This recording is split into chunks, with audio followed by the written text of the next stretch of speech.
A news conference in St. Mary's County, Maryland, on the school shooting, Great Mills High School this morning. Let's listen.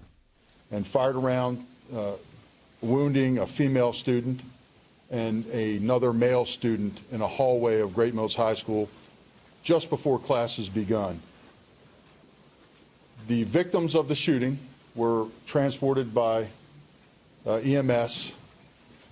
And the one male student went to MedStar St. Mary's Hospital, is in stable condition. The female student was transported to shock trauma facility, is in critical condition. And I am told that at 10:41 a.m. this morning, the shooter was confirmed deceased at Charles Regional Medical Center in La Plata. When the shooting took place, our school resource officer, who was stationed inside the school, was alerted to the event and the shots being fired. He pursued the shooter, engaged the shooter, during which that engagement he fired a round at the shooter. Simultaneously, the shooter fired a round as well. So in the hours to come, in the days to come, through detailed investigation, we will be able to determine if our school resource officer's round struck the shooter. The school resource officer is uninjured and was not struck by any firearm projectile. The SRO is with our detectives now, as are witnesses to the event. They are still at the high school in a secured area. The remainder of the students from Great Mills High School, as our protocol and process and training, we brought buses in and had them removed to the Forest Tech Center in Leonardtown for parent reunification. That is ongoing as we speak. I would like to thank my colleagues from the allied agencies that responded. It was a mass response this morning from Police, Fire, and Rescue. Charles County Sheriff's Office, thank you, Troy Berry. Major Morris, thank you. The Maryland State Police responded, as did the NAS Police, Calvert County Sheriff's Office, the FBI, and the ATF. At 1 o'clock, I hope to give you more details about this event. I know that you have a number of questions, and I'm alerted to a number of things that are out there on social media about the potential relationship between the shooter and any of the victims. At this time, we can't confirm any of that. That is what this investigation will do. And at 1 o'clock, I would anticipate being able to release identities of perhaps the shooter and the victims as well.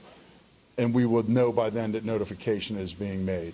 So again, I wanted to lay the groundwork for what's to come at 1 o'clock. Can you confirm the identity of the school resource officer? No, I can't. Not at this time.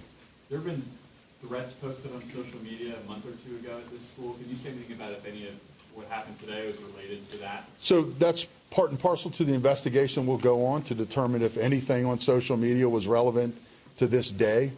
I'm not aware of anything, but again, we're going to go back and comb through that, as well as anybody involved, their social media posts. How many resource officers are for the school?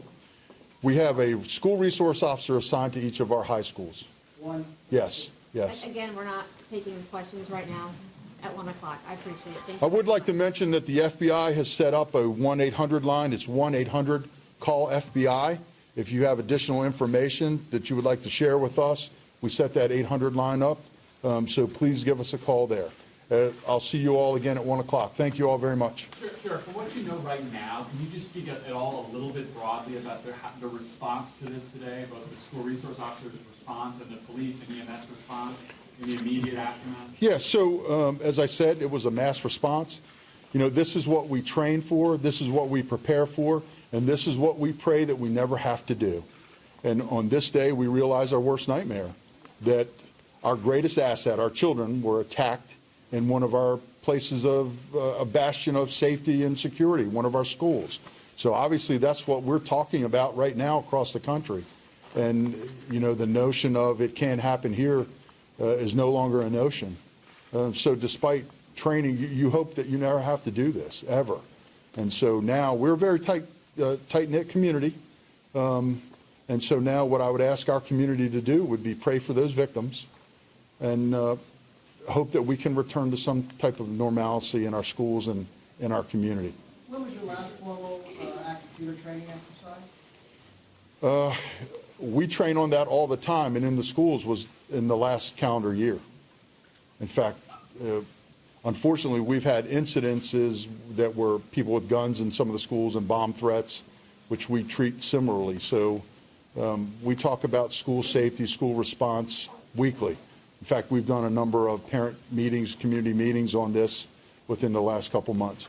That's all the questions I'm going to take. I'll see you at 1. Thank you.